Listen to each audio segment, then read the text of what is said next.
조선야화를 찾아주셔서 감사합니다. 구독과 좋아요, 알림 설정 부탁드립니다. 오늘도 즐겁고 행복한 시간 되시기 바랍니다. 옛날 강원도 설악산 인근 마을에 호섭이라는 사내가 살고 있었습니다. 호섭이는 물건을 지게에 실어 옮기는 지게꾼이었습니다. 10여 년 전 돌림병으로 아내를 잃은 후 줄곧 홀몸으로 열심히 일만 하며 지냈습니다. 어느덧 중년을 바라보는 호섭이는 일과를 끝마친 다음 주막에서 막걸리 한 잔을 마시는 것이 그의 삶에서 유일한 낙이었죠. 오늘도 일을 끝내고 주막에서 막걸리에 젓갈을 안주로 삼아 약주를 마시고 있었습니다. 그런데 어느 한 젊은 부부가 호섭이에게 다가왔죠. 아내로 보이는 여인은 곱게 화장을 하고 있었는데 도무지 이런 시골 총구석에서 보기 힘들 정도의 천하절색이었습니다. 반면 남편은 아직 거기에 털도 나지 않았을 것 같은 철부지 애송이었습니다. 그런데도 두 눈에 심술이 가득하여 말할 때는 주둥이가 꼴불견으로 툭 튀어나와 있었습니다. 이보쇼, 당신이 지겠군요. 우리가 내일 설악산을 오르려는데 물건 좀 옮겨야겠어. 무슨 일로 설악산을 다 오르십니까, 나으리? 당신 같은 무지랭이가 말해봐야 알아들을라나? 무지랭이라 할지라도 조선말은 이해합니다. 굳이 밝히고 싶지 않으시면 상관없습니다. 호섭은 얄밉게 대답하는 남편의 말을 부드럽게 넘겼습니다. 양반들에게서 공손한 태도를 기대하지는 않았기 때문입니다. 그러나 옆에 선 아리따운 마나님은 무례하게 행동한 남편의 행동에 무안한지 얼른 끼어들었습니다.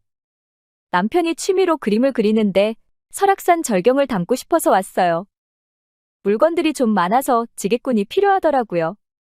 그래서 주변에 물어보니 모두 당신을 추천했어요.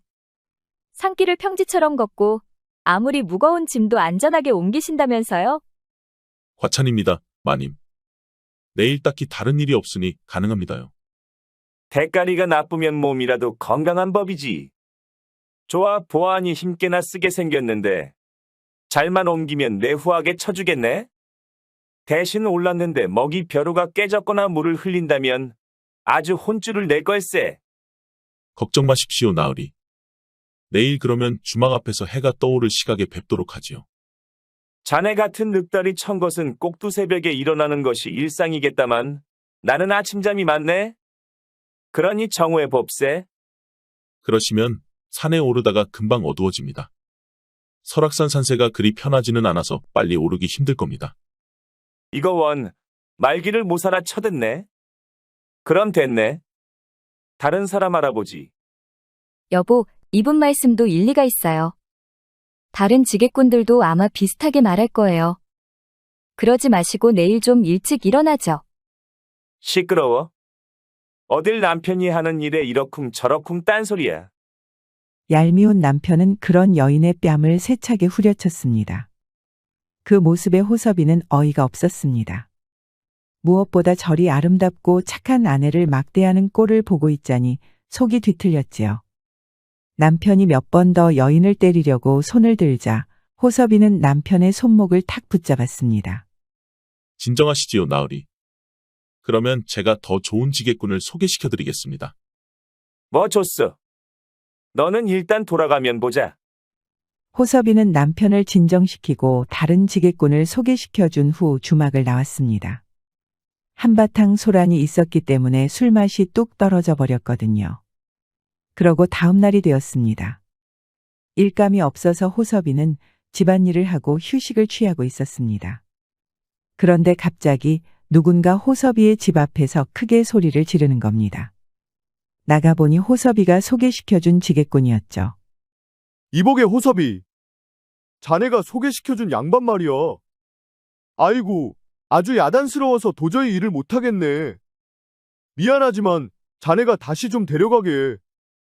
그다지 반가운 일은 아니구만. 상당히 까탈스럽나 보이. 어휴, 산에 오르다가 절벽에서 그놈 자식을 밀어버릴까 말까 몇 번이고 고민했네. 쥐방울만한 자식이 어찌나 투덜거리고 무례한지. 여튼 난 못하겠네. 알겠네. 그러면 어쩔 수 없지.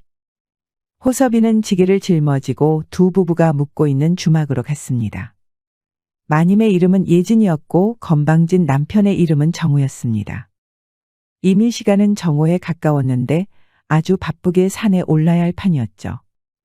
주막에 가보니 벌써 부부는 앞에 나와 있었습니다. 정우는 그런 호섭을 날카롭게 노려보고는 고개를 휙 돌렸습니다. 예진 마님은 한쪽 눈에 멍이 들어 있었는데 화장으로 가리고 있었지요. 예지개꽃님 오셨군요. 이제 가보실까요? 이미 아침에 좀 오르다가 오셨으니 많이 피곤하시겠구려. 최대한 편한 길을 따라 올라가겠소. 잘 따라오시오. 호섭은 그렇게 말하고 짐을 지게에 실어 노끈으로 단단히 묶었습니다. 그림 도구라치기에는 아주 잡다한 물건이 많이 있었는데요. 의자에다 작은 탁자라든지 아주 쓸모없어 보이는 물건이 잔뜩 있었습니다. 그럼에도 호섭이는 군말 없이 모두 지게에 실고 짊어졌지요. 호섭이는 단단한 산행용 지팡이를 짚고 설악산에 올랐습니다. 정우는 거만하게 뒷짐을 지고 느릿하게 걸었고 그 뒤를 예진마님이 따랐습니다. 호섭이는 가벼운 발걸음으로 산을 탔습니다. 바닥이 울퉁불퉁하지 않은 완만한 길을 따라 올랐는데 뒤에 오던 정우는 이미 기진맥진하여 저만치 멀리 떨어져서 낑낑거리고 산을 오르고 있었습니다. 예진마님만이 땀을 뻘뻘 흘리며 열심히 호섭이를 따라가고 있었습니다. 산에 오른 지 한 시즌이 지났는데도 아직 목표로 한 지점에 도착하려면 한참은 더 가야 했습니다. 산은 빨리 어두워지기 때문에 지금보다 더 빠르게 올라야 하는데 말입니다. 호섭은 어쩔 수 없이 가까운 산장에서 하루를 묵고 내일 다시 오르자고 제안했습니다. 뭐야? 그게 지금 말이나 되는 겐가? 내 놈, 설마 나를 골탕 먹이려고 일부러 뺑뺑 도는 거 아니지? 아닙니다, 나으리. 쇳내가 그런 짓을 감히 어찌하겠습니까? 산장은 여기서 그리 멀지 않으니 조금만 더 힘내시면 됩니다. 나는 지금 여기서 꼼짝도 못하겠다. 정우는 땀에 푹 젖어서 여름날 강아지 마냥 헥헥거리고 있었습니다. 마침 예진마님도 힘들어하니 여기서 잠깐 쉬었다가 산장으로 가야 할 것 같았습니다. 호섭이는 어쩔 수 없이 지게를 땅에 내리고 쉬기로 했지요. 예진마님은 그러자 지게에 실은 주먹밥과 물을 꺼내어 남편의 시중을 들었습니다. 그리고 주먹밥 하나를 호섭이에게도 나눠주었지요. 호섭은 감사하게 받아 먹으며 잠시 숨을 돌렸습니다. 산들바람이 불어와서 땀에 젖은 이마를 어루만졌습니다. 호섭은 지게꾼으로 일하면서 지금 같은 시간을 제일 좋아했습니다. 열심히 살고 있다는 확신이 드는 것과 동시에 자연이 주는 은혜를 받는 듯 했기 때문입니다. 하지만 정우는 그러지 못한 듯 했습니다. 발이 아프다느니 거지 같은 산이 높기만 하다느니 연신툴툴거렸습니다. 그러더니 술병을 꺼내서 마시기 시작했습니다. 술을 드시면 더 힘드실 텐데 괜찮겠습니까? 오냐, 너도 한 모금 마시고 싶은가 보구나. 하지만 이 청주는 너 같은 아랫놈이 넘볼 술이 아니다. 달라는 의미가 아니었습니다. 그게 아니라 술을 먹으면 몸에 열이 오르는 데다 취약이라도 하면 어지러워서 발을 헛디딜 수 있다는 것이지요. 허이구야. 아주 그냥 한번 얻어먹으려고 열심히 쇠바닥을 굴리는구나. 그래, 그러면 한 모금 주마? 호섭은 말귀를 못 알아듣는 정우에게 진저리를 냈습니다. 호섭은 술병을 받는 대신 자리에서 일어났습니다. 이동하지 않으면 저 세상 물정 모르는 도련님이 술에 취해서 뻗어버릴 것 같았기 때문이죠. 그런데 그때 건너편 바위에서 한 사내무리들이 나타났습니다. 모두들 북슬북슬한 턱수염이 얼굴을 뒤덮고 있었고 그 사이로 칼자국이 보였습니다. 심지어 모두들 칼을 차고 있거나 활을 들고 있었지요. 우리 나리님들이 산 좋고 물 좋은 곳에서 잔치를 열었나 보이? 계집애까지 하나 끼고 살판 났구만. 우리들도 좀 껴주시구려. 이들은 다름 아닌 산적이었습니다. 설악산에 오르는 여행객들을 습격하여 짐을 빼앗고 납치해서 노비로 팔아버리는 극악무도한 자들이었지요. 호섭이도 몇 번 마주친 적이 있었지요. 하지만 산적들은 재빠른 호섭이를 따라잡지 못하여 놓치기 일쑤였습니다.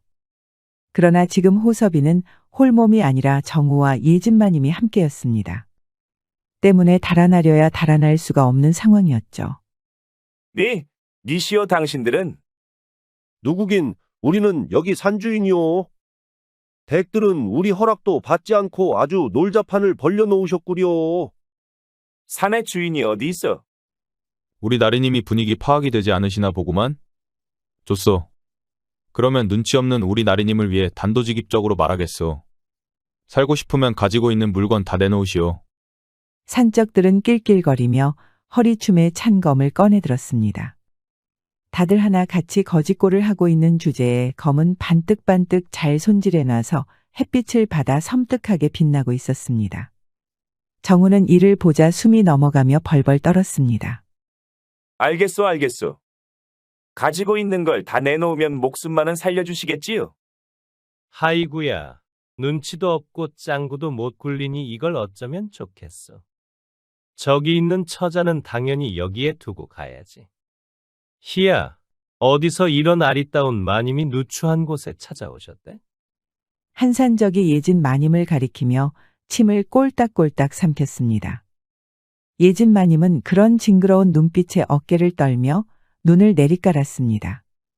정우는 그러거나 말거나 두루마기 안에 넣어둔 돈주머니는 물론 보석으로 장식한 각근에다 각종 예물들을 땅에 떨어뜨렸습니다. 알겠소. 전부 당신네들 것이요. 이 지게꾼 놈이 들고 있는 물건도 모두 제 것입니다요.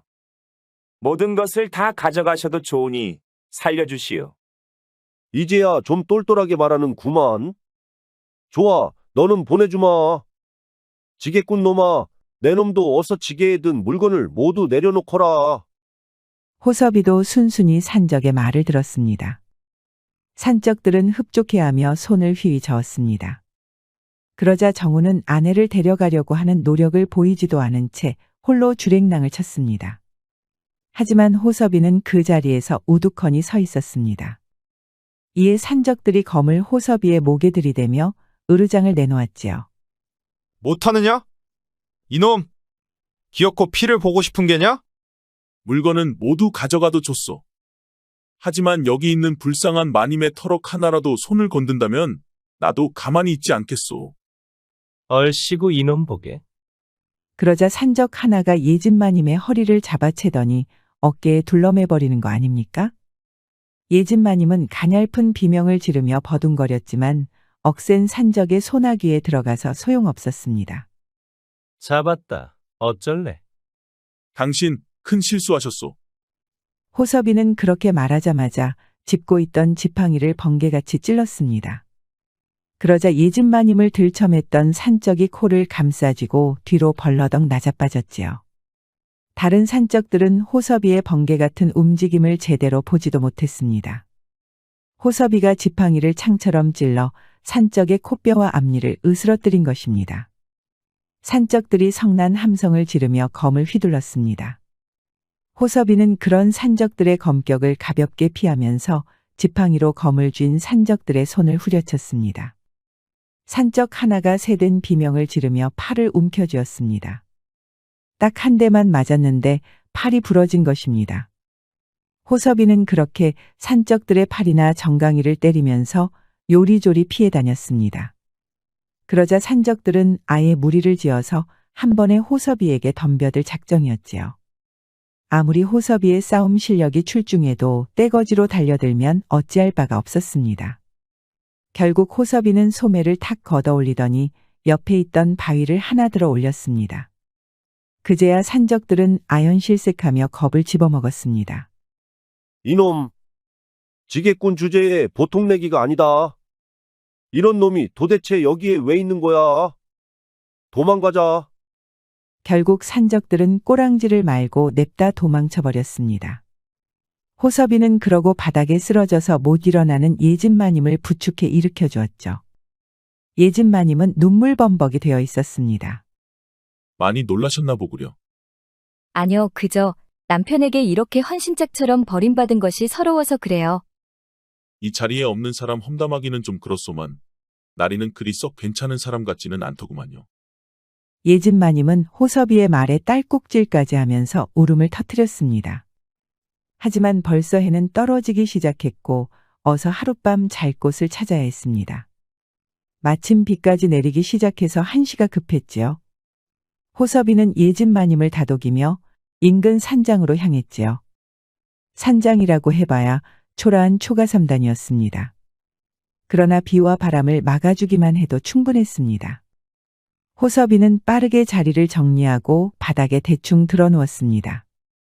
반면 예진마님은 여전히 훌쩍이면서 눈물을 흘렸습니다. 호섭이는 한숨을 푹 내쉬었습니다. 꽃같이 아름다운 처자가 비오는 날, 낡아 빠진 초가집에서 눈물이나 흘리고 있는 모습을 보고 있자니 마음이 약해진 것입니다. 너무 그리 울지 마시오. 예쁜 얼굴에 주름 생기겠소. 제가 예쁜가요? 남편은 한 번도 저를 그렇게 말해준 적이 없었어요. 예진마님은 부모님과 친하게 지냈던 고관대작의 아들인 정우에게 일찍이 시집을 갔습니다. 처음에 정우는 지금처럼 못된 사람이 아니었답니다. 하지만 이는 예진마님을 꿰어내기 위한 위장이었고 본색은 첫날 밤에 드러났다고 하지요. 이후로 불행한 결혼 생활을 5년째 이어하고 있었습니다. 그런데 무공 실력이 매우 대단하셔요. 어디서 그런 무술을 익히셨나요? 어린 시절 산에서 뛰어놀다가 절벽에 떨어진 적이 있었소. 그때 설악산에 사는 신성 같은 노인이 내게 무공을 알려주었지. 그 덕에 지금까지 아주 잘 써먹고 있다오.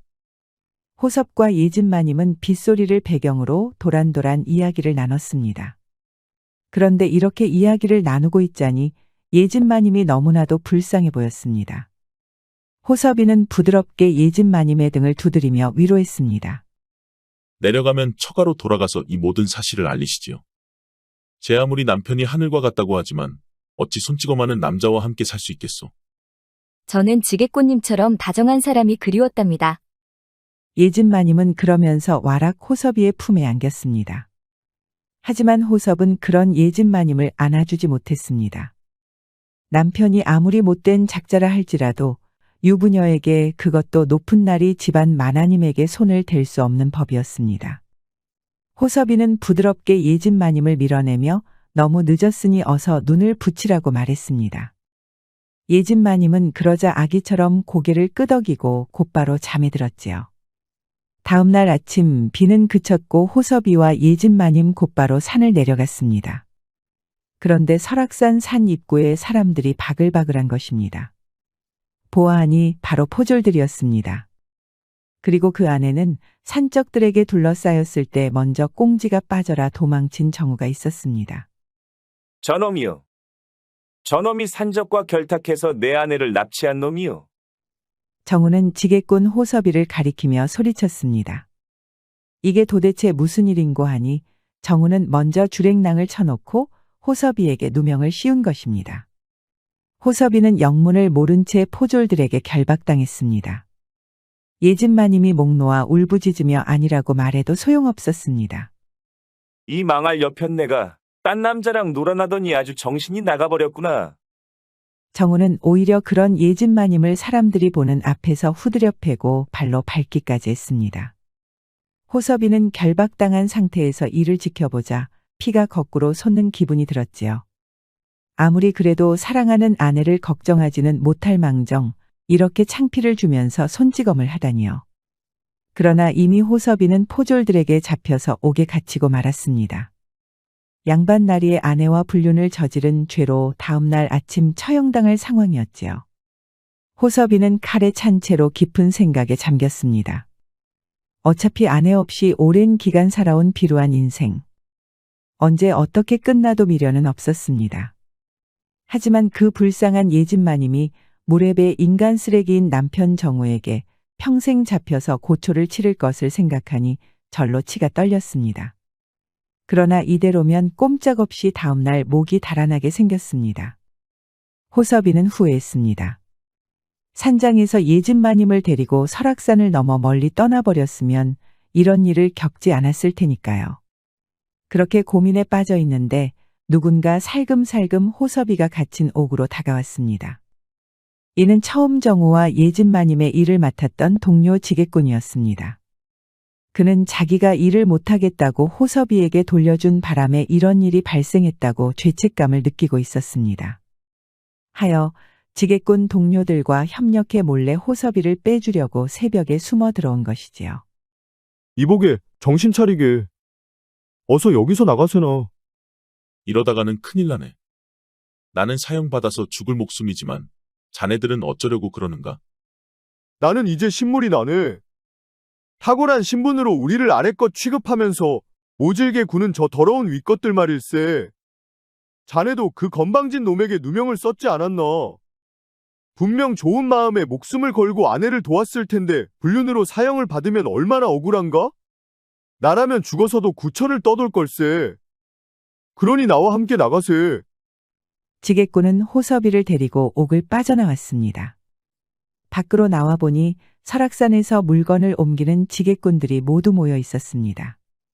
지금까지 양반들에게 무시당하며 살아온 것에 서러움을 느껴서 다 함께 마음을 모아 호섭이를 도운 것입니다. 그러나 호섭이는 이렇게 홀로 떠날 수 없었습니다. 못된 남편에게 끌려간 예진마님을 구해야 했습니다.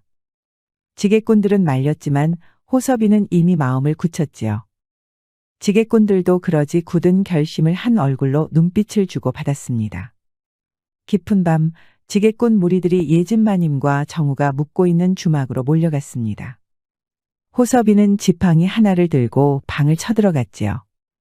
들어가 보니 예진마님은 마구 학대당하여 상처투성이었고 정우는 시근덕거리며 몽둥이를 들고 있었습니다. 이를 본 호섭이는 눈이 돌아가서 그 자리에서 정우를 지팡이로 떡이 되도록 후드려 팼습니다. 그리고 혼절한 예진마님을 구출하여 밖으로 나왔습니다. 지게꾼들은 야단법석이었습니다. 이제 어떻게 해야 할지 감도 오지 않았지요. 그러자 호섭이는 중대한 결심을 내렸습니다. 우리처럼 못 살고 이 마님처럼 힘없는 자들을 지키며 살아갑세. 약자의 편은 약자가 해야 하지 않겠나? 지금 산적이 되자는 겐가? 아니지. 의적이 되자는 걸세. 이미 양반나리를 곤죽이 되도록 두들겨 패고 관아에 숨어 들어가 죄인을 옥에서 탈옥시킨 상황에서 이들은 선택의 여지가 없었습니다. 그리고 설악산을 동네 뒷산처럼 올랐던 이들이었기에 산으로 숨어들면 포졸들도 이들을 쉽게 붙잡지 못할 것이 분명했지요. 지게꾼들은 그러자 각자 간소하게 물건을 챙기고 호섭이의 뒤를 따랐습니다. 이후 호섭이는 정신을 차린 예진마님을 다시 집으로 돌려보냈습니다. 정우와 혼약을 이룬 후 단 한 번도 처갓집으로 돌아가지 못했던 터라 마침내 딸내미의 얼굴을 보게 된 사람들은 울며불며 난리를 피웠지요. 예진마님은 그런 호섭이에게 안겨 떠나지 말아달라고 애원했지만 호섭이는 조용히 고개를 저었습니다. 이제 호섭이는 강원도의 설악산을 본거지를 하여 민초들을 살펴야 했으니까요. 다시 길을 떠나 동료들에게 돌아온 호섭이는 못된 부자들을 붙잡아 돈을 빼앗고 그런 돈을 어려운 이들에게 베푸는 의적으로 활약했습니다. 이들은 설악산의 산신령이라는 별칭을 얻으며 죽는 날까지 선행을 행했답니다. 곧 다음 이야기가 재생됩니다. 잠시만 기다려주세요. 옛날 강원도 영월 어느 강가 건장한 일꾼들로 분주했습니다. 이들은 떼꾼으로 벌목한 목재를 뗏목으로 만들어 운송하는 일을 업으로 삼는 사람들이었죠. 그런데 띄운 뗏목이 서로 부딪히는 바람에 묶은 동아줄이 풀리며 사고가 발생했습니다. 물에 빠진 사람들이 흩어지는 묵직한 목재에 부딪혀 죽을 위기였습니다. 떼꾼들은 고함을 지르며 황급히 무트로 동료들을 건져냈지만 개 중에는 아직도 헤엄쳐 나오지 못한 이들이 있었습니다. 그 중에는 떼꾼 대장의 딸인 향수기도 있었습니다. 향수기는 종종 떼꾼 대장인 아버지를 따라 일터로 나와서 물이나 새참을 가져다 주곤 했습니다. 그런데 오늘 하필이면 사고에 휘말리고 만 것입니다. 떼꾼 대장은 이를 보며 하늘이 무너지는 것 같았지요. 금지옥엽 하나뿐인 딸이 눈앞에서 익사하게 생겼으니 말입니다. 그때 한 사내가 바람처럼 달려나갔습니다. 사내는 동동 떠다니는 통나무 위를 징검다리 건너듯 가볍게 발을 디디며 단숨에 향수기에게 접근했습니다. 그리고 향수기를 물에서 건져 올려 옆구리에 끼고는 재빠르게 무트로 돌아왔죠. 바닥에 조심스럽게 향수기를 내려놓자 향수기는 물을 토하며 숨을 헐떡였습니다. 떼꾼 대장은 거의 죽상이 되어 향수기의 창백해진 얼굴을 쓰다듬었죠. 이럴 수가. 고맙소, 고맙소. 아이고, 향수가. 처자가 많이 놀랐어. 잘 돌봐주시구려. 사내는 그렇게 말하고는 다시 달려나가서 사람들을 구했습니다. 사내의 움직임은 깃털처럼 날렵했고 호랑이처럼 대담했습니다. 어디선가 나타난 정체불명의 사내 덕분에 위험한 사고는 빠르게 수습되었습니다. 떼꾼 대장은 딸의 목숨을 구해준 데다 동료들을 도와준 사내에게 감사 인사를 했습니다. 이보시오. 당신은 하늘이 보내준 은인이오. 이 은혜를 어찌 갚아야겠소? 아니요. 그저 곤경에 처한 사람을 모른 척 할 수 없었어. 그래도 뭐든 말해보시오. 돈이요? 돈이 필요하면 내 얼마든지 주겠소. 그 무엇보다 귀한 우리 딸을 살려줬는데 못할 것 없소. 떼꾼 대장의 말에 사내는 잠시 고민하는 듯 침묵했습니다. 그러다가 떼꾼들을 한번 쓱 훑어보더니 무겁게 입을 뗐습니다. 본인은 이리저리 떠도는 방랑객인 몸이요. 하지만 이제는 어딘가 정착하여 건실하게 살고 싶소. 혹시 남는 일자리 있어? 아하, 그렇구만. 그렇지만 은인에게 이렇게 어려운 일을 추천하기는 좀 미안한데. 떼꾼은 벌이가 좋지만 굉장히 위험하고 힘든 직업이었습니다. 숙련된 떼꾼도 찰나의 순간에 목숨을 잃기 마련이었죠. 그러나 사내는 고개를 저었습니다. 귀찮게 하는 일은 없을 거요. 알겠수다. 그래도 내 밑에서 일하면 남들과 똑같이 동등하게 취급할 거요. 그래도 정말 괜찮겠소? 바라던 바요. 내 이름은 이명구요. 쉽게 대장이라고 부르면 돼요. 만식이요. 잘 부탁하겠소, 대장. 만식이라 불린 사내는 그렇게 떼꾼으로 일하게 되었습니다. 처음 떼꾼들은 갑자기 나타난 외부인 만식이를 경계했지만 과묵하고 성실한 만식이를 모두 좋아하게 되었습니다. 게다가 한 달이 채 되지 않아 금방 일에 능숙해져서 1년이 지날 때쯤에는 완전히 적응하여 전문 떼꾼이 다 되었답니다. 명고대장의 벌목장도 나날이 번성하여 이제는 강원도 영월군에서는 이름만 들어도 누구나 알아주는 유명한 벌목장이 되었습니다. 게다가 이번에는 조정의 관료에게 부탁을 받아 한양으로 소나무를 운송하는 큰 일감을 받게 되었습니다. 이에 떼꾼들은 벌목장에서 축하 잔치를 벌였습니다. 이번 한양의 일을 잘 완수하면 떼돈을 벌기 때문입니다. 야, 이제 대장도 대감 부럽지 않게 살겠소. 대감이 뭐야? 여기 강원도에서는 이제 왕초이시다 이거야. 이제 곧 은퇴만 하시면 되겠구려. 애끼, 이놈들아. 그게 무슨 소리냐? 이제 더 열심히 뛰어야지 않겠나? 신소리들 말고 술이나 들게나. 왁자지껄한 분위기로 사람들은 신나게 고기를 뜯고 술을 마시며 잔치를 즐겼습니다. 하지만 그런 분위기에 함께 어울리지 못하는 사람이 하나 있었으니 다름 아니라 만식이었습니다. 만식이는 조용히 강둑에 앉아 술을 마시고 있었습니다. 만식 씨는 별로 즐겁지 않으신가요? 아니요. 대장과 동료들이 기뻐하니 나도 기분이 좋소. 표정이 영 아닌데요? 무슨 말씀을? 지금 이 표정은 행복에 겨워하는 얼굴이요. 향수기는 만식이의 말에 까르륵 웃음을 터뜨렸습니다. 왜냐하면 만식이의 표정은 마치 초상이라도 치른 듯한 사람 같았기 때문입니다. 그러자 만식이도 조용히 미소 지었습니다. 농담이요. 나는 지금 정말 즐겁소. 다만 이런 분위기가 친숙하지 않을 뿐이지. 걱정거리라도 있나요? 모든 사람들은 걱정이 있기 마련이요. 저기 궁에 계신 임금님도 마찬가지 아니겠소? 그런 임금님도 잔칫날에는 웃고 떠드실 거예요. 그것도 그렇구려. 그러면 오랜만에 이 녀석이나 가지고 놀아볼까? 만식은 그러면서 품속에서 당적을 꺼냈습니다. 그리고 조심스럽게 입에 대고 연주하기 시작했지요. 그러자 맑고 청아한 소리가 울려 퍼졌습니다. 향수기는 감탄하며 만식이의 연주를 감상했습니다. 길고 긴 연주가 끝나자 만식이는 잔을 들어 술을 쭉 들이켰습니다. 너무 아름다워요. 고맙소. 남 앞에서 부른 것은 오늘 처음이요. 그래서 그런지 좀 긴장했구려. 정말인가요? 혹시 저에게도 알려주실 수 있을까요? 물론이지. 시간이 날 때마다 틈틈이 알려드리리다. 만식이는 향수기에게 약속했습니다. 향수기는 부드럽게 미소 짓는 만식이를 보며 심장이 쿵쾅거렸습니다. 그날 이후 만식이는 일이 끝나고 쉬는 시간이 되면 틈틈이 향수기에게 당정 연주를 가르쳐 주었습니다. 향수기도 재능이 있었는지 금방 연주하는 법을 배웠지요. 그렇게 둘이 함께 있는 시간이 많아지다 보니 만식이를 향한 향수기의 사랑이 점점 더 켜졌습니다. 사실 첫 만남부터 향수기는 만식이에게 마음이 있었더랬지요. 만식 씨는 원래 어디 출신이어요? 이곳보다는 좀 더 북적거리고 시끄러운 곳이었어. 항상 사람들로 붐볐고 소란스러웠지. 여기도 조용하지만은 않아요. 조금 다르오.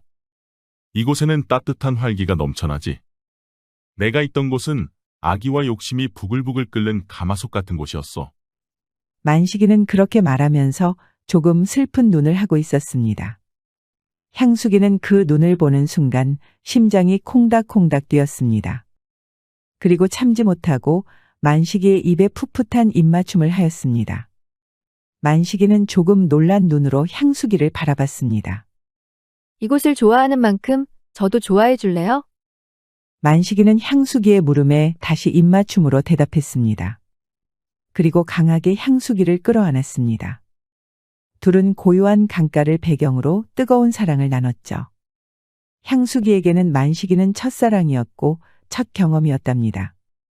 만식이는 한양으로 가는 이번 일을 끝내고 돌아오면 향수기와 혼약을 맺기로 약조했습니다.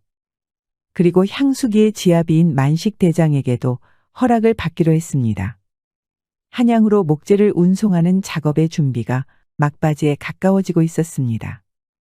하루는 만식이와 동료 떼꾼들이 점심 식사를 하기 위해 주막에 들린 날이었죠. 후다닥 끼니를 때우고 막 일어설 때쯤 한 무리의 사내들이 주막을 들어왔습니다. 이들은 삿갓으로 얼굴을 가리고 온몸을 흙으로 두르고 있었습니다. 척 보기에도 수상한 외부인들이었죠. 그런데 흙이를 두른 사내 한 명이 만식이에게 다가왔습니다. 여기 있었구나, 구만식이. 위신대 그러시오? 모른 척 해봐야 소용없다. 조만간 다시 만날 것이다.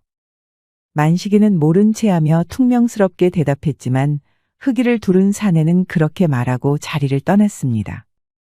떼꾼들이 아는 사람이냐고 묻자 만식이는 세상 처음 보는 사람인데 아는 체에서 이상하다고 잡아댔습니다. 그렇게 일을 끝마치고 해가 저물었습니다. 내일 아침에 만식이는 일과 관련하여 인근 관청에 들려 문서를 전달하러 자리를 비워야 했습니다. 못해도 하루 이틀은 걸릴 일이었지요. 이것만 끝마치면 뗏목을 타고 한양으로 출발하기만 하면 됐습니다. 피곤한 만식이는 머리를 베개에 누이자마자 곧바로 잠에 빠졌습니다. 그런데 어디선가 인기척이 느껴졌습니다. 그리고 피부가 따끔따끔거릴 만큼 뾰족한 살기가 느껴졌습니다. 만식이는 곧바로 침상을 박차고 일어나 몸을 굴렀습니다. 그러자 만식이가 누워있던 자리에 검이 꽂혔습니다. 만식이는 몸을 빙글 굴러 몸을 일으키며 곧바로 품속에서 비수를 던졌습니다. 습격자는 만식이가 던진 비수를 검으로 여유롭게 쳐냈습니다. 습격한 이는 낮에 주막에서 본 흑의를 입은 정체불명의 사내였습니다. 아직 실력이 죽지 않았구나. 그 목소리는 역시 선호구나. 그래. 내 마음 같아서는 두령님의 명이고 뭐고 배신자인 내 놈을 끝장내고 싶었다. 하지만 명령은 명령이지. 소꿉놀이는 그만하고 다시 돌아오거라. 지금이라도 늦지 않았다. 내 사지가 절단나고 목숨이 끊어지는 일이 있더라도 다시는 그곳으로 돌아가지 않을 것이다. 만식이는 사납게 말하며 두 주먹을 불끈 쥐었습니다.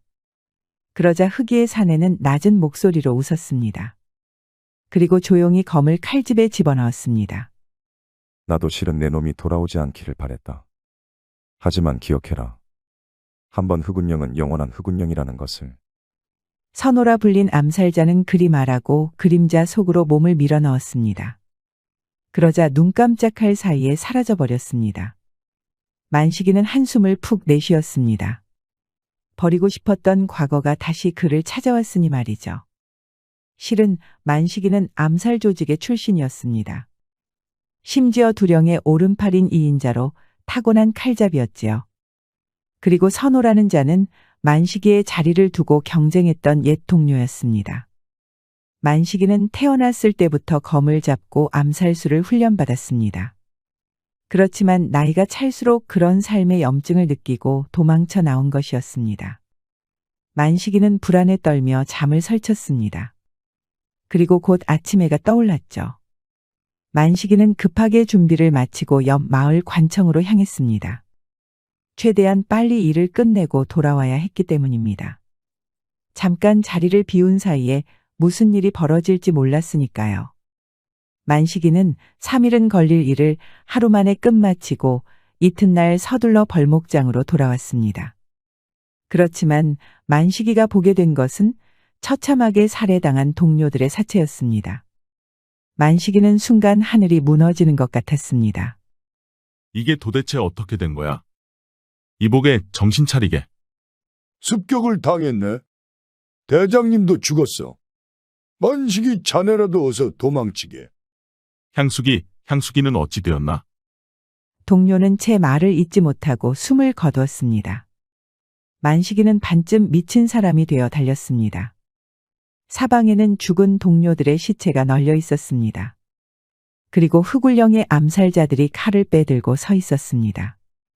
만식이는 물불 가리지 않고 암살자들에게 달려들었습니다. 만식이는 맨손으로도 검을 든 흑울령의 암살자들을 손쉽게 때려 눕혔습니다.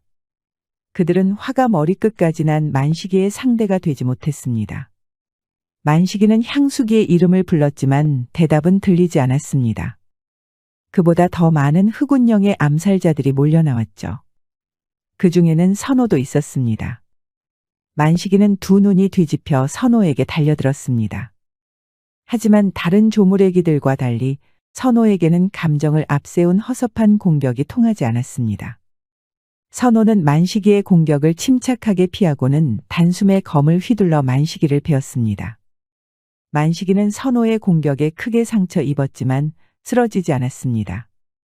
이에 다른 암살자들이 만식이를 두들겨 패서 기절시켰습니다. 이놈을 광에 가두거라. 어찌됐거나 두령님께서는 살려놓으라는 짓이다. 큰 상처를 입고 의식을 잃은 만식이는 광에 갇혔습니다. 동료들을 모두 잃고 향수기마저 찾아내지 못한 만식이는 광에서 서서히 죽어가고 있었습니다. 그런데 달조차 뜨지 않은 칠흑 같은 밤, 누군가가 만식이를 흔들어 깨웠습니다. 만식이는 겨우 눈을 떴는데 눈앞에는 아리따운 여인이 있었지요. 바로 향수기였습니다. 향수기는 습격이 시작됐을 때 광 아래에 숨겨진 비밀방에 숨어 있었던 것이죠. 저녁이 되자 향수기는 도망치기 위해 몰래 빠져나왔는데 큰 상처를 입고 쓰러진 만식이를 발견한 것입니다.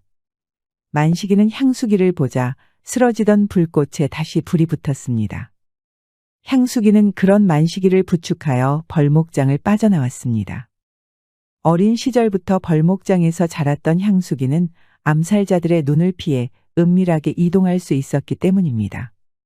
향수기는 빈사가 된 만식이를 은신처로 데려갔습니다.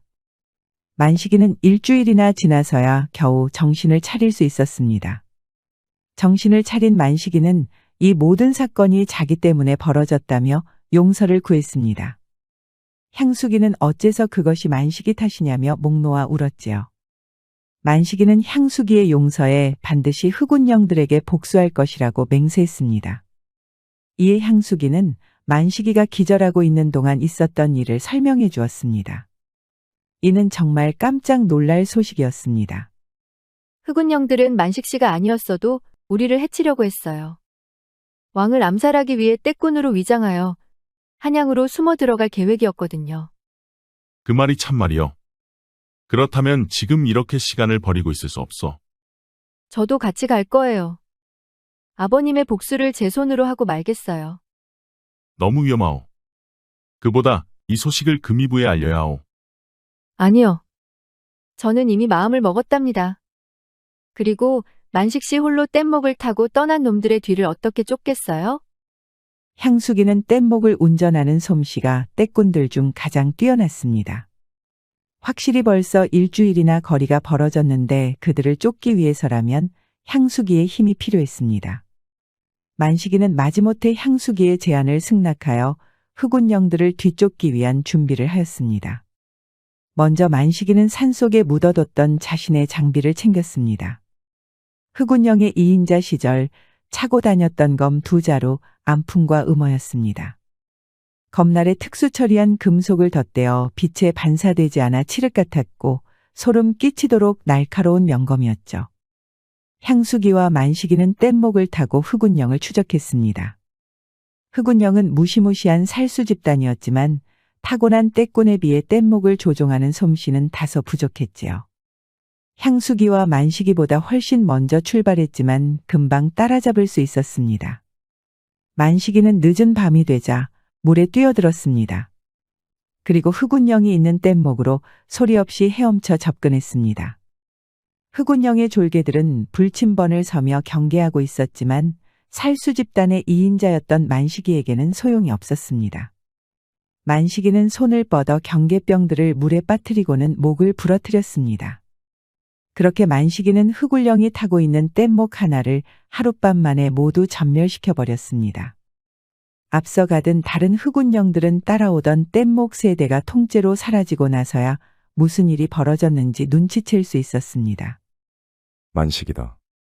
그놈이 드디어 나타났구나. 그렇지만 이미 뗏목은 한양에 가까워지고 있었습니다. 만식이도 더 이상 은밀하게 싸울 수 없었습니다.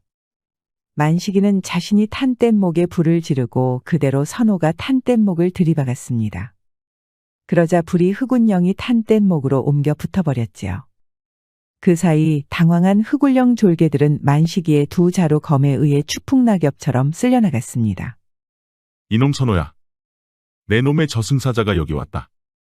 오냐, 내 놈이 저승사자면 나는 염라대왕이다. 오늘은 내가 고향으로 돌아가는 날이다. 만식이와 선호는 서로 검을 맞대며 무시무시한 검물을 펼쳤습니다. 그렇지만 곧 만식이의 사나운 검격에 의해 선호의 검이 부러져 버렸죠. 그러자 선호는 허리춤에 차고 있던 2자루의 채찍검을 꺼내들어 휘둘렀습니다. 선호의 채찍검이 허공을 가르자 천둥이 치는 듯한 소리가 울려 퍼졌습니다. 채찍검은 마치 태풍처럼 만식이를 향해 날아들었죠. 그럼에도 만식이는 평정심을 잃지 않고 침착하게 공격을 흘려냈습니다. 자칫 잘못하면 만식이의 검이 채찍검에 의해 휘감겨서 빼앗길 수 있었습니다. 게다가 공격이 너무나도 변화무쌍하여 틈을 찾기 어려웠습니다. 내 놈에게 패배한 굴욕의 나날을 잊을 수 없었다. 오늘이야말로 너를 죽이고 내가 흑운령의 1인자가 될 것이다. 선호는 채찍검을 뻗어서 만식이의 검 한 자루 음어를 휘감으며 의기양양하게 외쳤습니다. 하지만 이는 만식이의 계략이었습니다. 선호가 만식이의 검을 빼앗기 위해 채찍검을 잡아당기자 팽팽하게 당겨진 채찍검의 암풍을 휘둘러 단숨에 잘라버린 것입니다. 검을 잃은 선호는 당황하여 새바랗게 질리고 말았습니다. 그리고 그때 생긴 틈에 만식이는 단숨에 암풍을 휘둘러 선호의 목을 베어버렸습니다. 선호를 쓰러뜨린 만식은 숨을 헐떡였습니다. 선호의 공격도 매섭기는 매한가지였기 때문에 크고 작은 상처가 잔뜩 있었기 때문이죠. 그러나 아직 만식은 흑운령의 두령을 붙잡지 못했고 두령을 태운 뗏목은 이미 뚝섬에 도착한 상황이었습니다. 뚝섬은 한양으로 들어오는 뗏목들의 항구였지요. 만식은 간단하게 응급조치만 하고 뗏목을 몰아 급하게 뚝섬으로 향했습니다. 하지만 이게 웬걸? 이미 뚝섬에는 금이부가 점령하여 흑운령 잔당을 모두 사로잡은 상태였습니다. 향수기가 늦지 않았구나. 만식이는 상처투성이 얼굴로 빙긋 웃었습니다. 그렇습니다. 만식이가 선호와 싸우며 흑운령들을 붙잡은 사이 향수기는 한양으로 향하여 이 사실을 알린 것입니다. 항구에서 향수기는 만식이를 맞이하였습니다. 그리고 흑운령의 두령은 체포되어 오랏줄에 묶여 끌려갔다고 알려주었습니다. 만식이는 그런 향수기를 으스러지도록 껴안아 주었답니다. 이후 흑운령은 해체되고 두령은 형장의 이슬로 생을 마감하였습니다. 그리고 조정은 큰일을 해낸 향수기와 만식이에게 큰 상을 내렸지요. 향수기는 아버지의 업을 이어받아 다시 벌목장을 꾸렸습니다. 그리고 그 곁에는 만식이가 있었고 둘은 한양의 소나무를 운송하며 큰 돈을 벌 수 있었습니다. 그렇게 만식이와 향수기는 행복하게 오래오래 살았답니다. 곧 다음 이야기가 재생됩니다. 잠시만 기다려주세요. 옛날 어느 한 마을에 순심이라는 어여쁜 여자아이가 태어났습니다. 그러나 순심이의 어머니는 우렁차게 울어제끼는 아이를 보는 것을 마지막으로 그만 숨을 거두고 말았지요. 전직 포도대장이었던 순심이의 아버지는 온 힘을 다해 하나뿐인 딸을 키워냈습니다. 하지만 항상 거친 세상에 홀로 살아가야 할 딸이 걱정되었지요. 요령 없는 지아비가 내게 물려줄 것은 하나밖에 없구나. 힘들겠지만 어쩔 수 없다. 이에 순심이의 아버지는 큰 결심을 했습니다. 딸에게 무술을 가르쳐 그 어떤 난관이 있더라도 맞서 싸울 수 있게 만들어야겠다고 말이죠. 그렇게 순심이는 말하고 걷기 시작했을 무렵부터 아버지의 가르침 아래 혹독한 무술 훈련을 받았습니다. 순심이도 아버지의 기지를 받아서인지 또래 남자아이들보다 악독한 끈기가 있어서 혹독한 훈련에도 포기하지 않고 열심히 수련했습니다. 그렇지만 이 무슨 하늘의 장난일까요? 삶의 스승이자 든든한 버팀목이었던 아버지도 순심이가 성인이 되는 해에 지병으로 끝을 고하고 맙니다. 순심아, 너는 이제 어느 남정네들보다도 강해졌다. 하지만 이 점을 명심해야 한다. 남들보다 조금 더 세다고 그 힘을 아무렇게나 사용해서는 안 된다. 굳세고 올바르게 살아야 한다. 알겠어요, 아버님. 그러니 제발 좀 더 버텨주세요. 하나뿐인 딸이 손주 낳는 것까지는 보셔야지요. 미안하다, 순심아. 미안해. 꼭 좋은 남자를 만나거라. 아버지는 순심이의 머리를 마지막을 쓰다듬고 끝내 눈을 감았습니다. 순심이는 누구보다도 강인한 여인이었지만 부친의 죽음 앞에서는 조금 무너지고 말았습니다. 그럼에도 아버지의 유언을 되새기며 올바르게 살기 위해 정신을 다잡았습니다. 이제부터 홀몸으로 떽거리를 굶지 않고 살기 위해서는 뭐라도 해야 했습니다. 그래서 아버지와 살았던 집을 고쳐서 주막을 열었습니다. 순심이의 주막에는 항상 손님들로 북적거렸습니다. 아름답고 건강미 넘치는 젊은 주모 순심이가 항상 밝은 미소로 손님을 맞이했고 요리 솜씨도 좋았기 때문입니다. 그러다 보니 무릇 순심이를 노리는 남정네들도 많아졌습니다. 일하느라 바쁘게 돌아다니고 있노라면 순심이의 뒤태를 구경하느라 남자들이 침을 질질 흘렸습니다. 저거 저 튼실한 절구통이 한번 보게. 내 절구꽁이로 옹골차게 절구질 한번 해봤으면 좋겠구만. 절구꽁이는 무슨? 자네의 젓가락만한 물건으로 어림도 없지. 그거보다 저거 보게. 저저 수박만 한 걸 2개나 달고 다니는데 어우 군침이 싹 도는구먼. 남자들은 저질스러운 농담을 하며 낄낄거렸습니다. 어떻게 한번 잡아뜨리기만 하면 기회가 있을 것이라고 착각하는 무리였지요. 하지만 우리의 순심이는 결코 호락호락한 여인이 아니었습니다. 혹여 강제로 어떻게 해보려고 순심이의 손목을 허락도 없이 붙잡으면 돌덩이 같은 주먹에 맞아 나자빠져야 했습니다. 그런 순심이에게도 영 껄끄러운 남자가 하나가 있었으니 바로 마을 기생집의 주인이자 포주인 김진사였습니다. 김진사는 순심이의 주막을 자기 집처럼 드나들었는데요. 항상 크게 매출을 올려주는 사람인지라 제 아무리 순심이도 불손하게 행동할 수가 없었습니다. 아이고 우리 예쁜 주모 어때? 생각해봤어. 무슨 말씀이신가요, 나으리? 이 앙큼한 거사. 모른 척 하기는 나한테 시집 오는 거 말이오. 아이, 저 같은 청것이 어찌 나리님의 아내가 되겠습니까? 자네가 어디가 어때서? 딱 내 마누라감이지. 여기서 고생 그만하고 나한테 오게. 김진사는 그리 말하며 순심이의 손목을 덜컥 붙잡았습니다. 순심이는 순간 주먹을 꽉 쥐었으나 애써 마음을 진정시키며 손을 풀었습니다. 그러자 김진사는 질세라 순심이를 획 잡아채더니 자기 무릎에 앉히는 거 아닙니까? 그럼에도 순심이는 화를 가라앉히며 굳은 얼굴로 미소 지었습니다. 어떻게든 완곡하게 거절을 표현하는데도 오늘 김진사는 아주 끝장을 보려는 듯 끈덕지게 달라붙었습니다. 자자, 뭐가 그리 바쁜가? 여기 앉아봐. 아이, 왜 이러십니까, 나으리. 오늘따라 끈질기십니다. 끈질기기는 순심이야말로 끈질기지. 자자, 나 같은 남편을 만나야 돌아가신 부친도 하늘에서 안심하지 않겠나? 속이 부글부글 끓어오르는 것을 억지로 삭히고 있던 차에 김진사가 순심이의 돌아가신 아버지를 언급하자 그만 터지고 말았습니다. 순심이는 그 순간 김진사의 손목을 획 꺾어버렸습니다. 김진사는 꼴사나운 비명을 지르며 몸을 비틀었습니다. 그 더러운 입으로 아버님을 언급하지 말아주시지요. 순심이가 김진사의 손모가지를 꺾어 비트는데 주변에 있던 건달들이 벌떡 일어났습니다. 김진사가 항상 끌고 다니는 건달 패거리였죠. 김진사는 행실도 올바르지 못하고 아주 양아치나 다를 바 없는 사내였거든요. 내 인연. 감히 누구 몸에 그리 손을 대는 것이냐? 내 놈들이야말로 오늘 사람 잘못 건드렸다. 순심이는 그렇게 말하며 김진사를 걷어차 버렸습니다. 김진사는 그대로 대굴대굴 굴러서 벽에 머리를 박고 기절해 버렸지요. 이에 5이나 되는 건달들이 달려들었습니다. 하지만 순심이는 건달들이 휘두르는 주먹을 휙휙 피해버리고 따귀를 한 대씩 올려붙였습니다. 놀랍게도 건달들은 순심이의 따귀를 맞자 두 눈을 휙가닥 뒤집고 실신해버렸습니다. 얼마 안 되어 난장판이 된 주막에는 기절한 사람 6이 나뒹굴고 있었지요.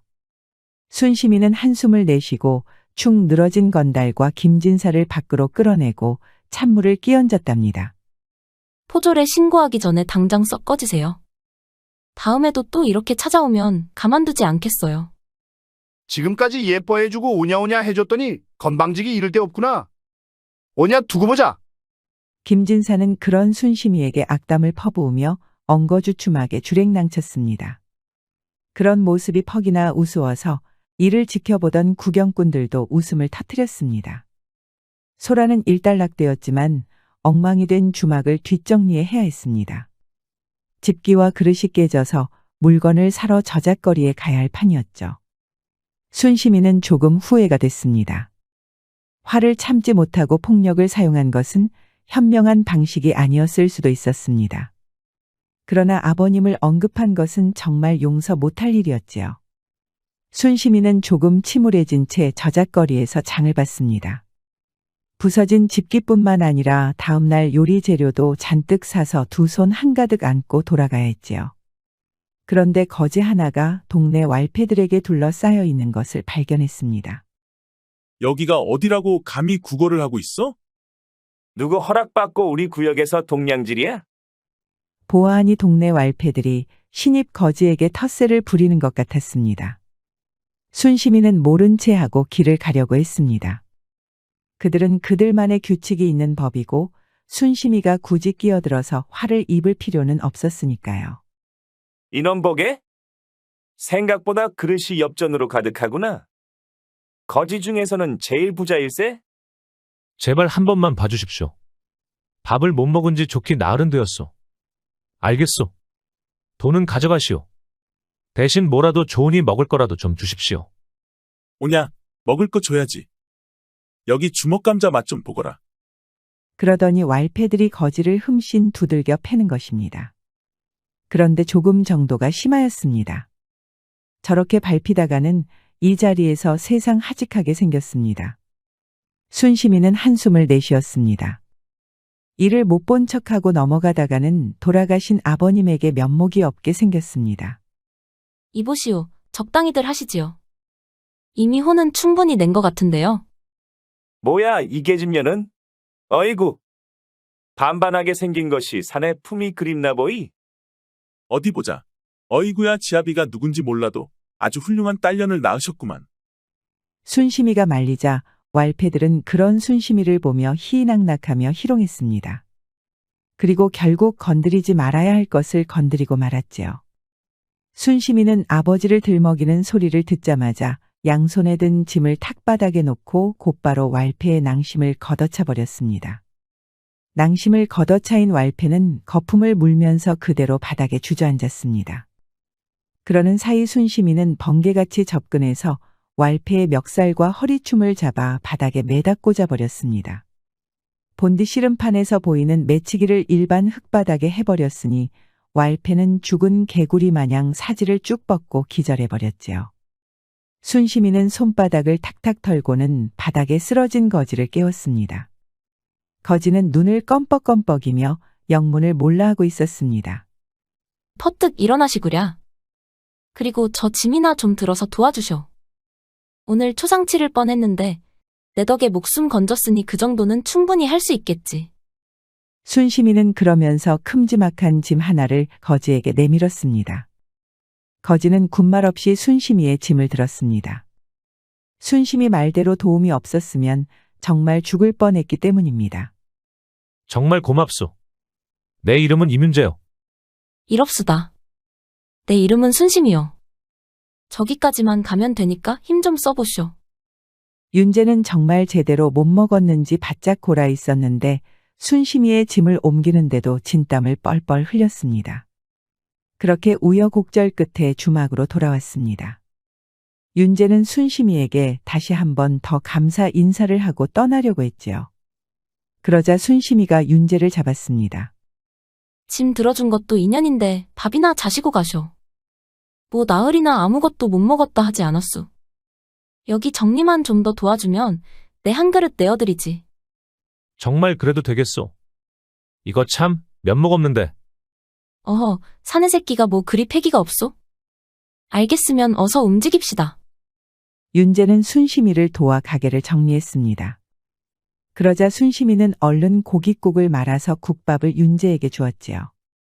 윤재는 국밥에 고개를 쳐박고 개걸스럽게 먹었습니다. 나흘간 굶었다는 것이 거짓말은 아닌 듯했습니다. 사지도 멀쩡한 양반이 못하다가 구걸이나 하게 되었소. 어디 가서 떠들면서 자랑할 일은 아니오. 사정이 있으니 부디 넘어가 주시구려. 알겠소.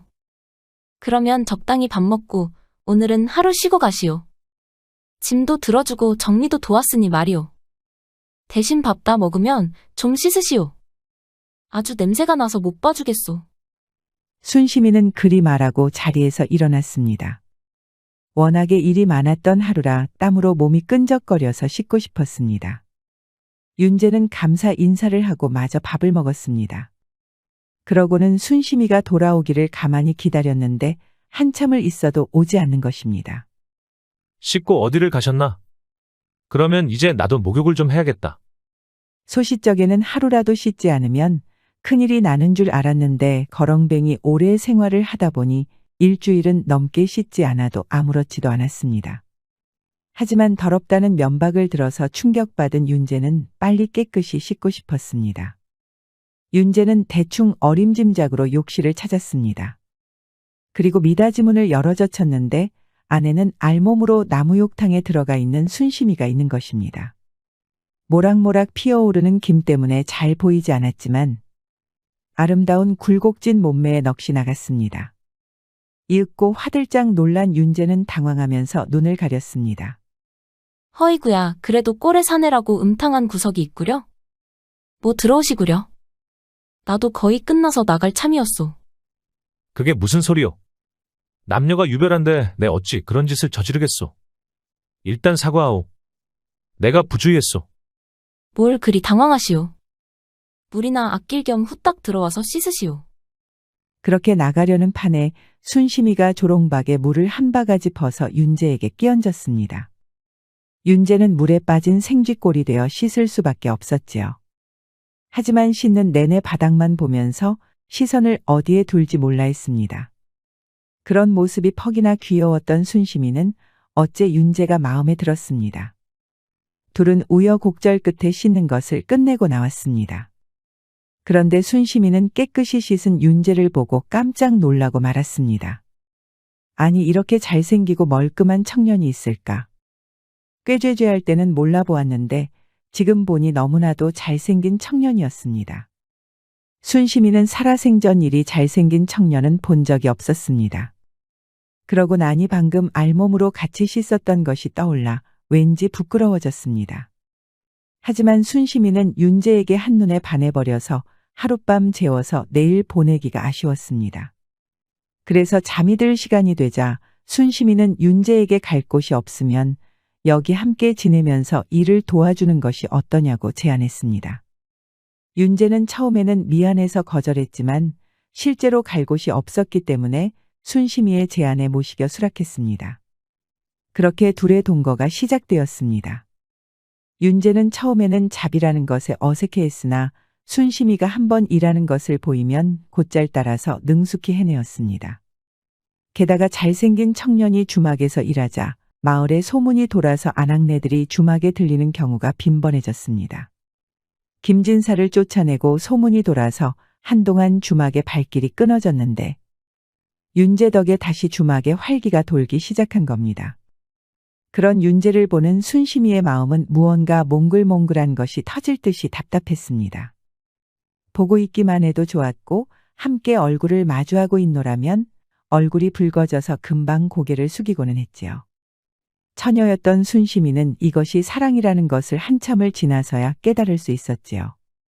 그런데 윤재는 열심히 일하고 난 이후에는 자기 방으로 가서 밤늦게까지 불을 켜두고 무언가를 하고 있었습니다. 이를 이상하게 여긴 순심이는 몰래 윤재의 방을 엿봤는데요. 글쎄 윤재는 방에서 글 공부를 하고 있지 뭡니까? 역시나 그냥 거지인 줄 알았는데 숨기는 것이 있었습니다. 순심이는 윤재의 모든 것이 알고 싶어졌습니다. 그에 대한 사랑도 나날이 커져가고 있었는데요. 하루는 결국 순심이가 참지 못하고 일을 저지르기로 결심했습니다. 일도 끝났으니 먼저 씻으시지요. 그래도 되겠소. 그러면 먼저 씻을 터이니 식사는 먼저 하시오. 윤재는 그렇게 말하고 욕실로 들어갔습니다. 그런데 얼마 안 있어 문이 휙 하고 열리는 겁니다.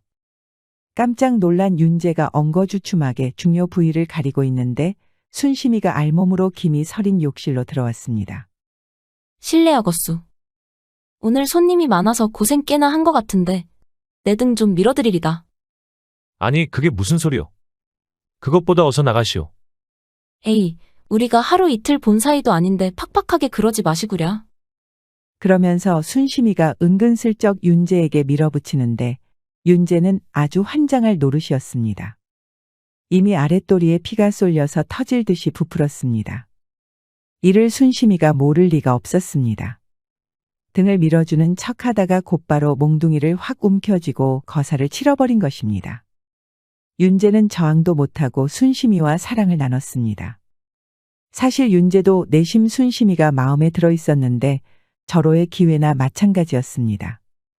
기어코 윤재와 맺어지게 된 순심이는 하늘을 날아갈 것 같았습니다. 생전 처음 맛보는 기분에 욕탕의 뜨거운 물보다 더 뜨거워지고 말았습니다. 그렇게 온팡지게 사랑을 나누자 윤재가 한동안 말하지 않았던 과거사를 털어놓았습니다.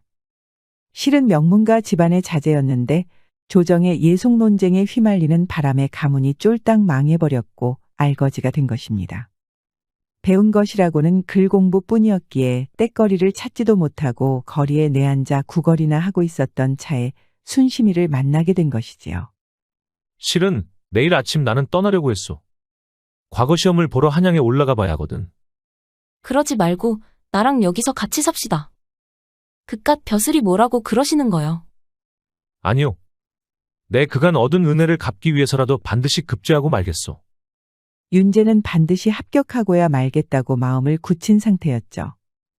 순심이는 이제야 사랑을 이루게 되었는데 윤재를 보내기 싫었습니다. 하지만 사나이의 큰 뜻을 막을 수 없는 법. 순심이는 눈물을 흘리며 윤재와 입맞춤하고 보내주기로 마음먹었습니다. 그리고 다음날 아침 윤재는 짐을 꾸려서 훌쩍 떠났습니다. 반드시 돌아오겠다고 약조하고 말이죠. 순심이는 마음 한켠이 뻥 뚫린 것처럼 적적했습니다. 순심이는 언제 돌아올지 모를 윤재를 오매불망 기다리며 하루하루를 살아갔습니다. 그렇게 봄이 가고 여름 그리고 가을이 오는 시기였습니다.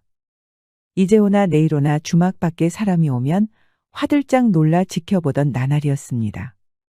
그런데 그때 포졸 무리가 주막을 둘러싸는 겁니다. 그리고 그 속에서 김진사가 걸어 나왔습니다. 못들 아느냐? 전현을 어서 포승줄로 포박하라. 앙심을 품었던 김진사가 마침내 움직인 것입니다. 순심이에게 얻어맞고 쫓겨난 후 김진사는 꾸준히 마을 사또에게 뇌물을 먹이며 계략을 짰습니다. 그리고 윤재가 떠난 틈을 타서 사또를 부추겨 순심이의 주막을 폐쇄하게 했습니다. 억울하옵니다. 하늘 아래 떳떳하게 장사하였거늘 어찌 사또님께서 이런 결정을 내린 것입니까? 무엄하구나. 내 주막은 고을에서 내려오는 규칙을 어겼다. 바로 이 몸에게 성의를 보이지 않은 것이지. 사또는 킬킬거리며 뻔뻔하게 순심이에게 되도 않은 이유를 들먹이며 요청을 들은 척도 하지 않았습니다. 그리고 도리어 옥에 쳐넣었지요. 천하의 순심이도 포졸을 때려 눕힐 수 없는 법. 결국 속수무책으로 옥살이를 하게 되었지요. 순심이는 옥에 쇠상찰 넘어뜬 밤 하늘의 달을 보며 윤재를 그리워했습니다. 녹록지 않은 상황임에도 불구하고 오직 윤재 걱정뿐이었습니다. 무사히 한양에 올랐을까? 과거 시험을 보면서 떨지는 않았을까 말이죠. 아주 꼴이 좋구만. 어때? 이제야 나한테 시집올 생각이 드나? 어림도 없다. 이 쥐새끼 같은 양반아. 역시나 내 놈 짓이었구나. 아직 입이 살아있는 걸 보니 옥살이가 편한가 보구나. 이봐라, 저 무례한 년 혼 좀 내주거라. 김진사는 시간이 날 때마다 옥을 찾아와서 순심이를 괴롭혔습니다. 그런 치욕과 수모의 날이 얼마나 지났을까요? 순심이는 오랜 옥살이로 서서히 수척해지고 병들고 말았습니다. 그러던 어느 날 잘생긴 선비 하나가 관아를 찾아왔습니다. 한양에서 내려온 선비였는데 딱 봐도 높은 사람처럼 보여서 사또는 허겁지겁 선비를 맞이하였습니다. 그리고 김진사를 시켜서 기녀들을 불러놓고 한바탕 잔치를 벌여서 성대하게 맞이하였습니다. 그러자 선비는 껄껄 웃으며 사또의 대접에 크게 만족했습니다. 술을 한두 잔 기울이며 마을 형편을 물었습니다. 사또는 신이 나서 자기가 다스리는 이 마을에는 아무런 문제도 없으며 여기 김진사가 1등 공신이라며 입이 마르도록 칭찬하였지요. 하지만 그 순간 선비가 얼굴을 구기며 자리에서 일어났습니다.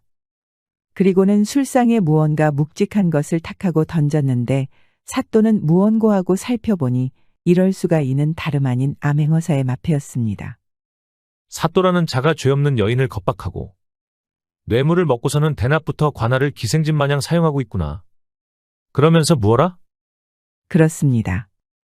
젊은 선비는 다름 아닌 윤재였습니다. 윤재는 과거 시험에 당당히 합격하였고 암행어사가 된 것이죠. 그리고 순심이와의 약속을 지켜 마을로 돌아왔는데 사또와 김진사가 결탁하여 벌인 짓을 알게 된 것입니다. 아이고, 나으리, 아닙니다. 여기 김진사라는 작자가 부린 술수이옵니다. 저는 아무 잘못이 없습니다. 그게 무슨 소리인가? 좋다고 청탁 받을 때는 언제고 지금 와서 잘못이 아니라는 건가? 아닙니다, 나으리. 여기 사또놈이 저를 협박해서 돈을 뜯었습니다요. 시끄럽다. 백성들의 고열을 빨아먹으며 낯짝 두껍게도 뱀처럼 혀를 돌리니 내 놈은 크게 벌을 받아야겠다. 그렇게 김진사와 사또는 체포되어 형장의 이슬이 되고 말았습니다. 반면 겨우 풀려난 순심이는 꿈에도 그리던 윤재와 재회하게 되었지요. 순심이는 이후 암행어사가의 아내가 되어 돌아가신 아버지의 바램대로 행복하게 여생을 보낼 수 있었습니다. 옛말에 의은산이라 하여 의는 바다와 같고 은혜는 산과 같다며 은희가 대단히 깊다는 말이 있습니다. 윤재는 거지 시절에 얻은 순심이에 대한 은혜를 갚기 위해 다시 돌아왔지요. 우리 모두 은혜를 잊지 않는 신의를 가진 사람이 되어야겠습니다. 우리 이야기가 여러분들에게 조금이나마 재미를 선사할 수 있기를 바랍니다. 다른 재미있는 영상도 많으니 즐겁게 봐주세요. 그럼 여러분 모두 행복하고 즐거운 시간 되세요.